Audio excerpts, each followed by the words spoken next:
untuk menikah itu perlu namanya sertifikat untuk menikah. Persyaratan itu yang dilakukan oleh KUA. Nah, itu perlu, kalau sudah dapat sertifikat itu baru KUA bisa menikahkan itu. Walaupun dia umurnya sudah cukup tapi tidak ada sertifikat itu, Pak KUA tidak berani untuk menikahkan.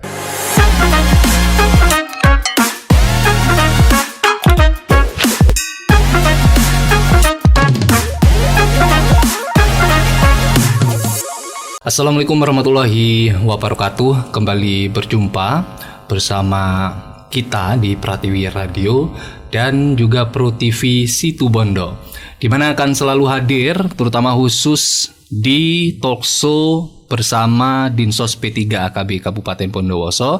Dan alhamdulillah sampai episode sekarang, yaitu episode 11, talkshow bersama Dinsos P3 AKB Kabupaten Bondowoso berjalan dengan lancar. Dan seperti biasa ya, untuk temanya kita berbeda kali ini, dan untuk temanya yaitu edukasi Catin sebagai upaya menurunkan angka stunting, AKI atau angka kematian ibu, dan AKB atau angka kematian bayi. Sudah hadir dua narasumber kita dari penyuluh KB Kecamatan Cermeh. Selamat pagi Bapak-bapak. Selamat pagi Mas. Nah, bisa perkenalan dulu dan menyapa pendengar. Baik, nama saya Hartodi, koordinator penyuluh KB Kecamatan Cermeh. Sebelah saya ini Mas Humaydi Chandra, penyuluh keluarga berencana Kecamatan Cermeh. Mas, jadi kami kesini ditugaskan oleh Dinas Sosial P3 AKB untuk memberikan edukasi tentang edukasi Catin untuk menurunkan angka stunting AKI dan AKB tadi itu, Mas. Oke. Dan juga dari bapak-bapak ini, Pak Hartodi dan Pak Humaydi, sudah keberapa kalinya nih ke Pratiwi Radio? Kalau saya tiga kali. Tiga kalinya. Tahu Mas, kalau Mas Humaydi? Masih dua kali. Saya dulu masih dinas di Kecamatan Percikan, waktu itu masih belum jadi koordinator, dan saya sudah pindah ke Cermeh, balik kampung. Jadi ketiga kalinya ini saya ke Pratiwi. Oke. Kalau Mas mungkin berapa kali? Dua kali Mas. Dua kali ya. Tetap di Kecamatan Cermeh Pak Humaydi. Di Kecamatan. Panggilannya Pak Humaydi ya, atau Pak Chandra? Pak Humaydi ya. Sebelum kita ke temanya ini Pak, edukasi Catin, ada perbedaan nggak dari tahun-tahun sebelumnya di KB-nya ini? Entah itu mungkin dari program kerjanya mungkin, atau ya, kalau perbedaan pasti ada Mas, karena setiap tahun pekerjaan kita bukan malah berkurang tapi malah bertambah terus. Oke. Kalau dulu ada pekerjaan, kalau kita mungkin zaman tahun 90-80 itu dimana kita berorientasinya hanya mencari aseptor KB. Sekarang tidak lagi, bahwa urusan kami bukan cuma mencari aseptor tapi juga meningkatkan pengetahuan tentang pembangunan SDM, Mas. Salah satu seperti ini, ada Catin. Catin ini singkatan sebenarnya, Mas. Calon pengantin. Sasaran kita adalah orang-orang yang mau menikah. Tuh. Sekarang di kecamatannya dibentuk ada yang namanya TPK, tim pendamping keluarga. Sasarannya ya termasuk Catin ini, salah satunya Catin, Bumil, Bufas. Jadi sekarang kan lagi trendy itu Mas, yang namanya stunting.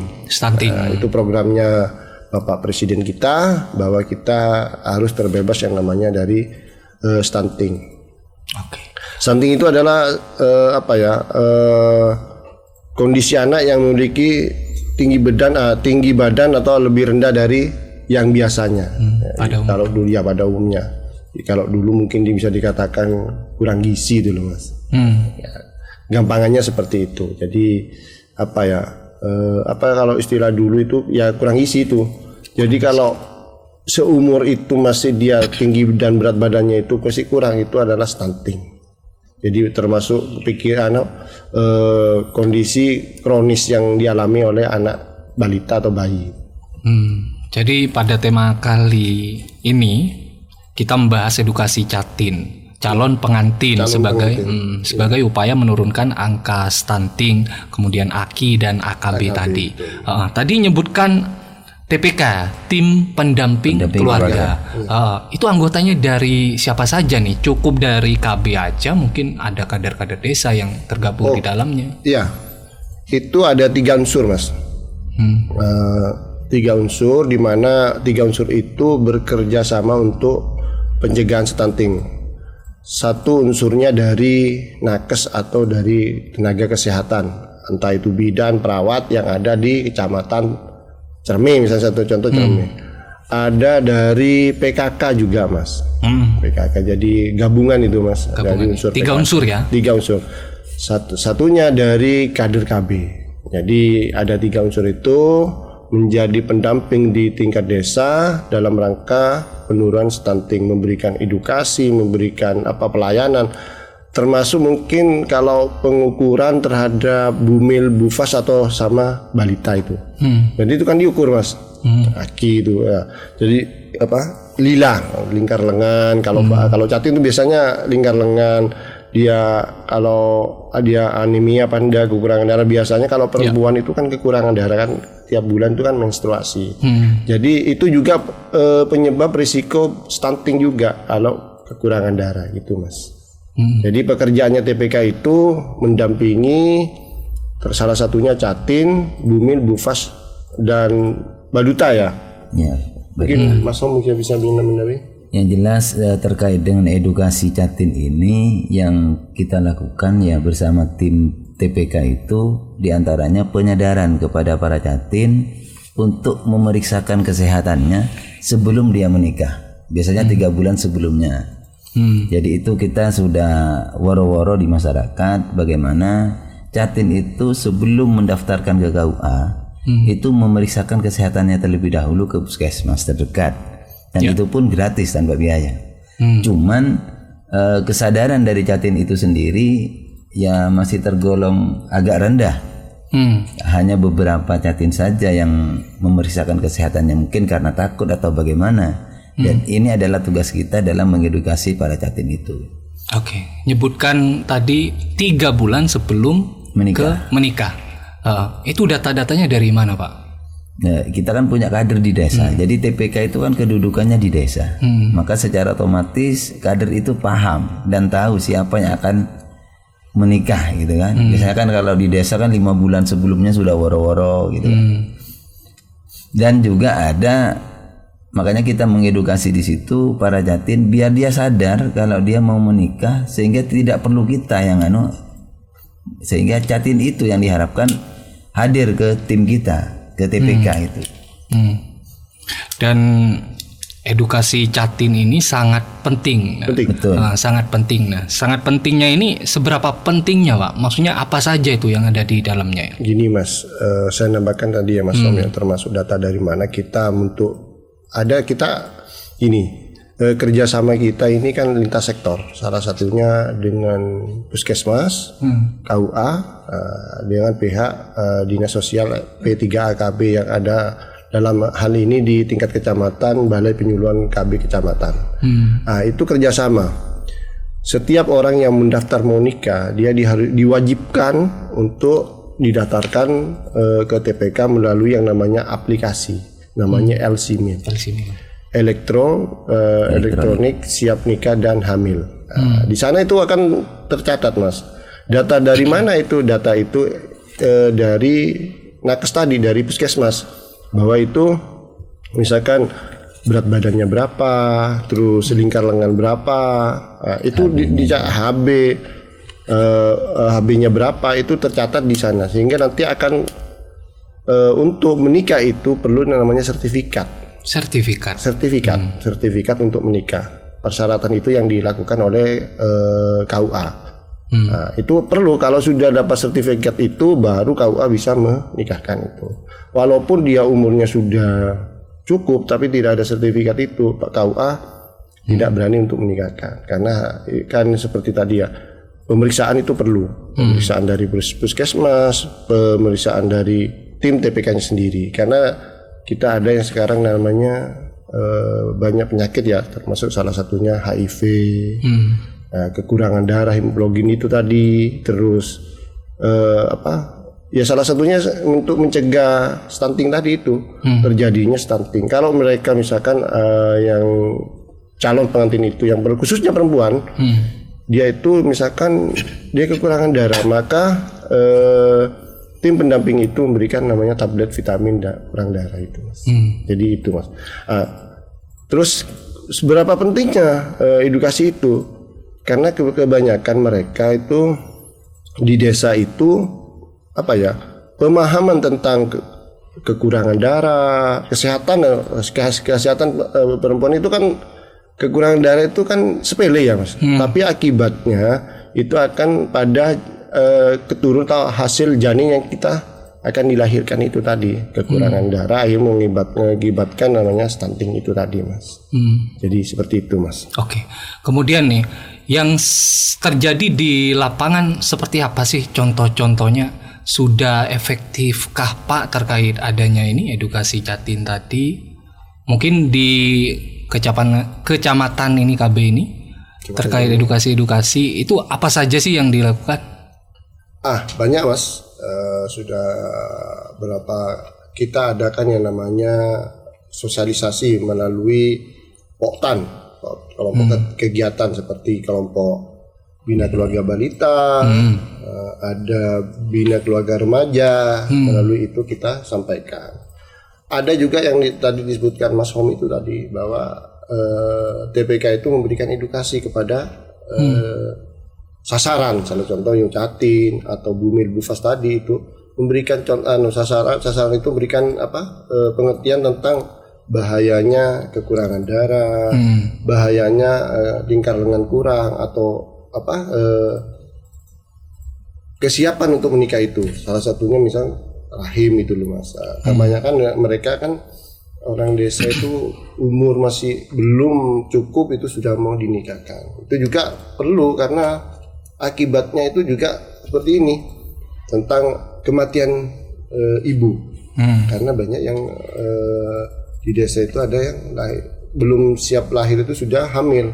Hanya apalagi pemeriksaannya tidak melalui medis, banyak yang meninggal, ibu meninggal, bayi yang meninggal. Saran kita ke sana nanti. Makanya di Cermi itu selain kader dan TPK yang edukasi, kami dari Balai Penyuluhan KB untuk yang namanya cegah stunting ini terkait edukasi Jatin, kita mendatangi sekolah-sekolah. Ya, sekolah-sekolah kita memberikan edukasi di situ. Jadi tentang kesehatan reproduksi, gitu kan, tentang pernikahan dini, dampaknya bagaimana, itu kita sudah lakukan di Kecamatan Cermi. Kemarin saja kedua itu ketiga itu di MA Nurul Taqwa. Di pondok pesantren, di sekolah, di SMK sudah pernah kita lakukan, SMP juga sudah pernah kita lakukan. Nah, edukasi Jatin ini emangnya untuk di sekolah-sekolah itu kelas berapa, Pak? Kelas 3 atau mencangkup keseluruhan tuh, atau bahkan mungkin ada di bawah tingkatnya, di tingkat SMP? Kita edukasi tidak menentukan kelas berapa atau tidak. Karena kita juga dibatasi untuk kegiatan itu mengenai tentang biaya atau operasional yang akan kita keluarkan. Misalkan contoh dari operasional balai penyuluhan itu, misalkan kita butuh 25 orang. Kita khususnya kita edukasi ke advokasi ke kepala sekolahnya dulu, konfirmasi, Bu, saya butuh sekian orang. Mereka akan memilih. Biasanya yang kita pilih itu orang-orang yang bermasalah, Mas. Kan kebanyakan ya anak muda biasalah ya. Ada yang sudah pacaran, ada yang sudah merokok, ada yang sudah tunangan. Tidak tunangan. Di desa kan gitu. Biasanya yang sudah tunangan itu yang jadi sasaran kita. Itu ya dikumpulkan sebanyak mungkin. Kita karena dibatasi 25 orang oleh OPD ya. Kita kumpulkan 25 orang itu.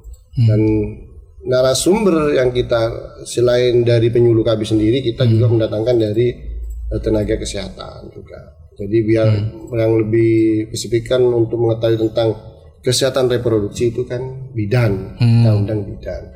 Misalkan tentang kita butuh tentang namanya narkoba, kita juga undang kepolisian. Nah, Pak Hartodi dan Pak Homaidi, Ini kan edukasi Catin sebagai upaya menurunkan angka stunting, AKI dan AKB. Berarti besar dong stunting, AKI dan AKB di Bondowoso. Atau bagaimana tuh? Ya kalau stunting yang jelas besar tidaknya itu kan untuk saat ini kalau tergolong besar ya kita tidak juga gitu kan. Tergolong kecil juga tidak, tetapi pada intinya di Bondowoso ini kita mencegah dengan edukasi Catin ini gitu kan. Stunting berarti tidak banyak juga tidak sedikit. Tidak sedikit. Kenapa? Yang jelas ya kenapa keadanya edukasi Catin ini karena yang terbanyak itu adalah yang menyebabkan stunting yang tentunya kita tahu di Bondowoso itu tersiar kabar tentang pernikahan dini ya. Banyaknya pernikahan dini di Bondowoso. Ya salah satunya ini adalah merupakan penyebab terjadinya stunting, AKI dan AKB itu adalah pernikahan dini. Makanya di sini topik ini memang benar sekali edukasi Catinnya. Edukasi Catin untuk mencegah stunting, AKI dan AKB. Nah, kalau dari ininya mungkin saya kasih tambahan. Cuma angkanya saya lupa ya bahwa Bondowoso itu di tahun 2021 sampai tahun 2023 ya. 2023 itu berisiko, tapi bukan berarti berisiko itu banyak indikator, Mas.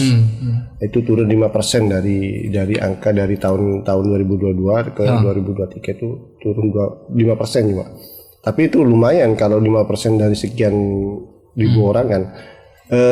Kalau betul katanya Pak Hom, kalau stunting sendiri saya kira di Bondowoso itu dikatakan sedikit ya enggak, dikatakan banyak enggak. Artinya indikator untuk stunting itu banyak, berisikonya yang banyak, yang banyak itu berisikonya. Karena begini, contoh misalkan di satu rumah, ini di pemeriksaan Catin ya, di indikator di pemeriksaan Catin. Contoh seperti saya, anak saya misalkan mau menikah, saya merokok. Nah, saya merokok karena anak saya misalnya perempuan merokok, anak saya itu dimasukkan ke aplikasi LCMID itu, maka dia akan di sana indikatornya akan berisiko. Karena ada paparan rokok. Itu kan berbahaya juga, rokok ini berbahaya tentang kehamilan kan ya. Itu berisiko, bukan berarti itu stunting, tapi berisiko. Contoh itu. Kedua, misalkan anak saya misalkan lingkar lengannya kecil, itu juga berisiko. Termasuk, mohon maaf ya kalau di desa kadang-kadang ya BAB kan kadang di sungai, tidak BAB di rumah karena kebiasaan atau tidak punya, itu juga indikasinya berisiko. Jadi banyaknya di Bondowoso itu stunting itu bukan stuntingnya dalam artian bayinya stunting, tapi berisiko, Mas, berisiko stunting itu. Nah dari berisiko itu pemerintah kita atau khususnya Dinas P3 AKB Bondowoso mencegah untuk itu agar anak yang dilahirkan dari pasangan usia subur ini, Catin ini nanti tidak berisiko stunting. Jadi itu melangkah-langkahnya mencegah, Mas. Jadi mencegah untuk agar bayi itu tidak stunting, lahirnya itu tidak stunting. Dari yang indikator tadi itu, saya contoh kekurangan darah, terus kekurangan gizi. Seperti kemarin yang diambil di Kecamatan Cerme, lokus stunting itu kan Desa Cerme. Itu ada seorang ibu punya anak, ibunya itu bisu, tidak bisa bicara. Ini sudah menikah, ini di luar ini ya, Catin ini. Dia sudah menikah, tapi anaknya memang kondisinya kurang, berat badan kurang. Tapi kurus berarti kan? Iya kurus. Berarti dia akan berisiko stunting. Sudah dikasih dilakukan tindakan oleh teman-teman TBK, diberikan susu tapi kan perlu pendampingan, Mas. Susunya itu bukan diminumkan ke anaknya, tapi diminumkan oleh ibunya. diminum oleh kan dia kan tidak dengar ya namanya bisu ya, tidak ngerti diminum ibunya, diminum untuk biar melalui ASI-nya ke anaknya. Harusnya kan tambahan itu diberikan kepada anaknya gitu. Nah itu dilakukan pendampingan oleh teman-teman TPK. Jadi seperti itu Mas. Jadi kalau masalah besar atau tidaknya ya itu tadi. Dikatakan ya ada. Tapi kalau dikatakan tidak ada ya mudah mungkin ya ada pasti di pinggir-pinggir atau kalau indikator memang kita tinggi indikatornya berisiko. Ya, berisiko. Karena banyakan itu tadi merokok juga menyebabkan berisiko. Terus di sertifikat itu kan muncul berisiko itu. Faktor berarti banyak ya selain merokok ya. Tapi kita kan untuk menganukan itu secara langsung tidak bisa, tapi untuk mencegah saja Mas, mencegah untuk karena TPK itu tidak punya kewenangan untuk kamu tidak boleh merokok, tidak bisa. Dia hanya menyarankan risikonya seperti ini, menjelaskan seperti itu. Risiko yang diambil ya terserah keluarga yang bersangkutan seperti itu.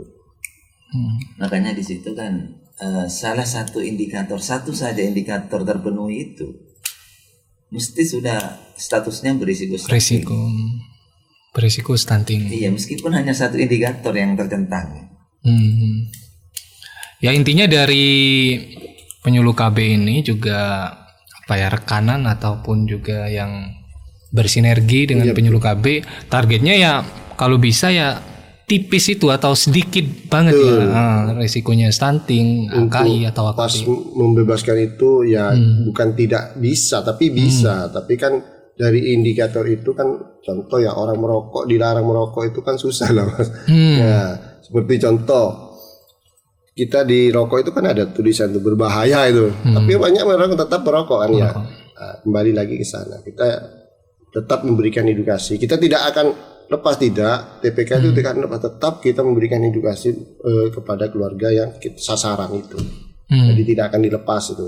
Walaupun katakanlah nasihat atau pemahaman kita itu tidak didengar, tapi kita tetap akan memberikan pendampingan. Ada nggak Pak hal-hal yang harus disampaikan ke masyarakat, misalkan sedang melakukan edukasi nih di desa-desa, tapi itu tidak bisa disampaikan. Misalkan aja, bapak-bapak tidak boleh merokok. Nah, misalkan kayak gitu, ada nggak? Iya, secara kan namanya manusia ya, semua berbeda-beda pemikiran, berbeda-beda pemahaman.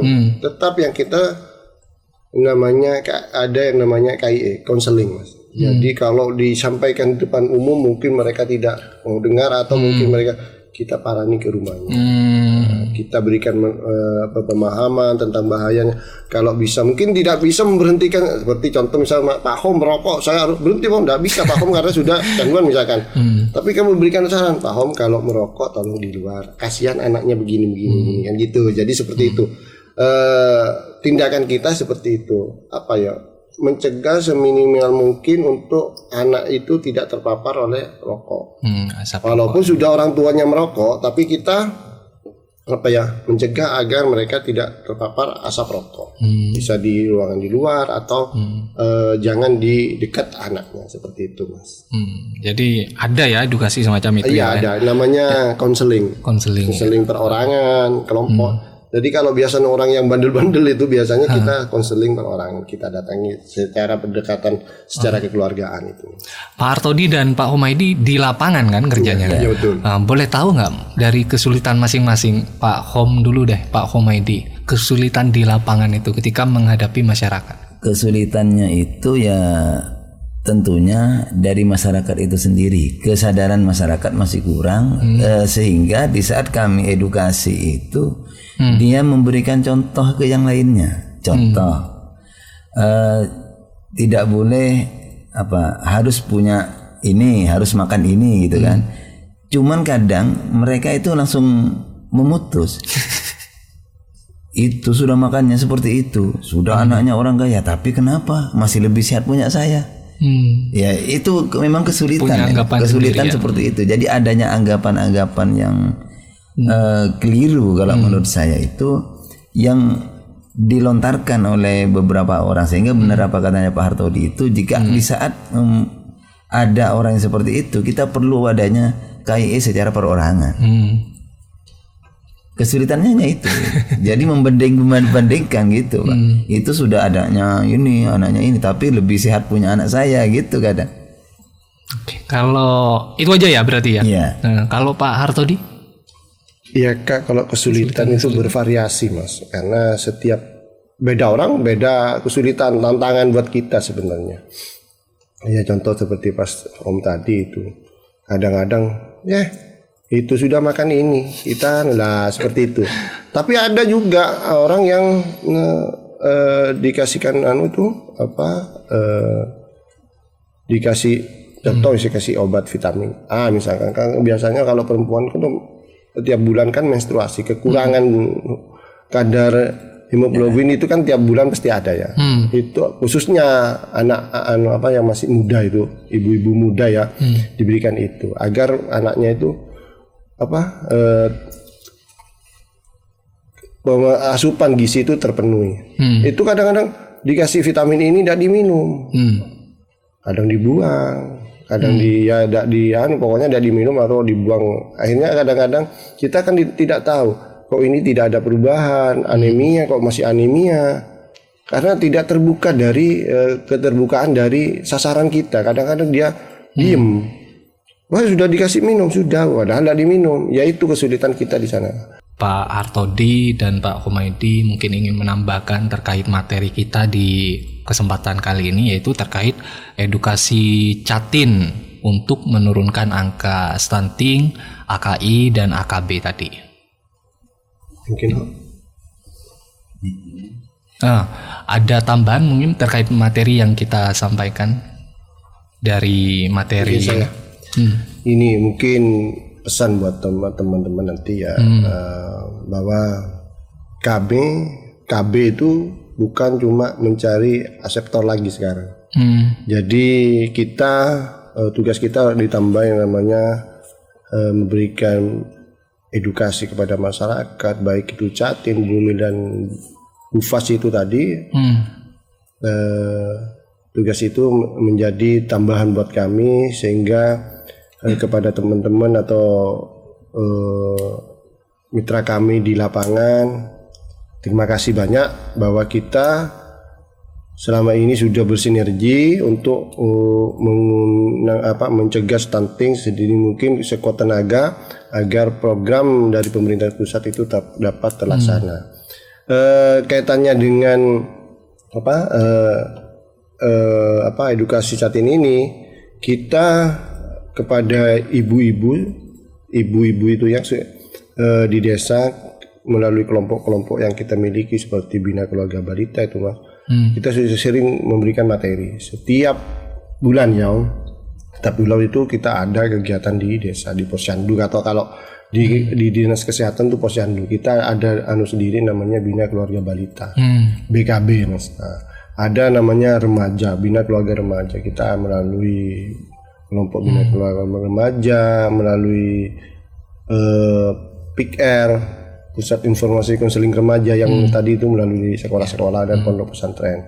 Kita sering memberikan materi tersebut, bukan cuma tentang kesehatan reproduksi atau tentang pernikahan usia dini, tapi kita memberikan tentang bahayanya seks bebas, bahayanya tentang narkoba, macam-macam yang kita berikan kepada anak-anak. Salah satunya ya itu tadi, kita agar mencegah khususnya di Cerme itu yang paling tinggi adalah pernikahan dininya Mas. Paling tinggi pernikahan dini. Ya itu yang menyebabkan juga stuntingnya, karena mereka masih kecil sudah menikah, sehingga anaknya itu dia tidak cukup gizi untuk itu, karena rahim itu juga belum siap Mas. Kita di P3A itu ada slogan ya, kita tidak ingin kemiskinan melahirkan kemiskinan, terus kebodohan melahirkan kebodohan. Jadi kita secara langsung itu kepada masyarakat memberikan edukasi agar mereka yang tidak sekolah harus sekolah, yang makannya itu dalam artian tidak bergizi. Bagaimana sebenarnya bergizi itu kan tidak harus beli ya Mas, apalagi di desa itu yang namanya sayur mayur, terus makanan misalkan dari protein, bisa kita dari telur, dari ayam itulah kita bisa memelihara sendiri. Ada cerita itu dulu saudara saya itu dia tinggalnya di hutan. Ada pesan-pesan nggak buat Catin dari Pak Humaydi dulu terlebih? Ya, untuk para Catin, calon pengantin, tentunya pesan dari saya itu selalu mencari informasi terkait dengan kehidupan dalam berumah tangga. Tentunya yang kedua, hindari kekerasan dalam rumah tangga. Oke. Itu saja. Pak Artodi? Pesan saya kepada teman-teman Catin atau calon pengantin, persiapkan diri dalam area mental termasuk kesehatan calon pengantin khususnya yang perempuan. Perlu memeriksakan diri, karena jangan karena takut tidak memeriksakan diri, karena risiko yang akan dialami mereka sendiri yang akan mengalami. Jadi patuhi, misalkan harus periksa ke rumah sakit atau ke puskesmas, lakukan itu karena itu untuk dirinya sendiri juga. Jadi itu, dan kedua jangan melakukan hubungan suami istri dulu sebelum sah. Betul ya. Terima kasih Mas. Oke. Nah, berakhir sudah untuk talkshow kita pada kesempatan kali ini. Terima kasih pada pendengar yang sudah mengirimkan pertanyaannya. Tadi satu ya yang sedikit Alif ingat, yaitu tetaplah sehat tadi kata Pak Artodi, itu saya sangat setuju. Dan buat Anda juga jangan lupa nantikan talkshow bersama Dinsos P3 AKB dengan materi yang berbeda-beda setiap hari Senin dan Rabu di jam 10 pagi. Akhir kata, saya Alif Fatoni dan kru yang bertugas di balik layar pamit undur diri dari ruang dengar Anda. Terima kasih, sampai jumpa dan wassalamualaikum warahmatullahi wabarakatuh. Waalaikumsalam warahmatullahi